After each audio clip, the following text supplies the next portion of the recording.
So the real truth is fear doesn't prevent self-confidence. It's your unwillingness to feel it that does.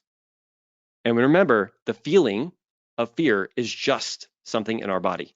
It's something we can go, okay, I feel you, and I'm going to do it anyway. And the more often you do that, the more you're able to do this and rinse and repeat, the more you'll be able to develop the self-confidence that you need to develop. Once again, not comparing yourself to anybody else. The only person to compare yourself is you, is the person in the mirror. And that's the most important piece of all, right? So we don't need to be afraid of humiliation, rejection, embarrassment, or any of those things. They're just a feeling that we would get in our body, and we can make an entirely different decision because we understand how this is working. So how can you take control of your self-confidence? Now you know confidence versus self-confidence, the difference, right?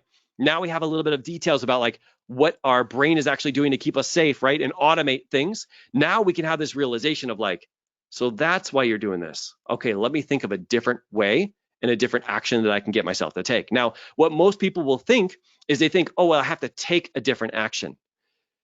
As a life coach, I actually co-created my own life coach school because of this. How you get yourself to take action is not by telling yourself to take action. It's once again another thought, a story in here that will get you to feel a different way, and then it'll get you to take action. So if you have this thought of like, oh, I'm just not as good as everybody else, like who am I to lead? It's going to make you feel like you're unworthy. It's going to make you feel like you're unconfident. And then when you're not confident, what do? Well, you go out, you don't take those actions, or you take those actions and you're like, hey guys, I want to give you this presentation today, because you're actually manifesting that because it's the story, the thing that you're thinking about. But what if you're like, you know what? I actually have something very valuable to teach people today. Like they need to hear this big time. And when I step into that and I'm like, I'm actually here to make a difference, and the things that I'm going to be able to succeed at is going to change somebody's life forever, you step into that feeling. How does that make you feel? It makes me feel like confident, unstoppable. Like there's nothing that's going to get in my way. And when you do that, guess what you do? You go out there, you take action, you go out and you become the leader that you need to become in that specific moment. And you could fail. You could do something wrong. You could say something a little bit differently than what you initially intended to do.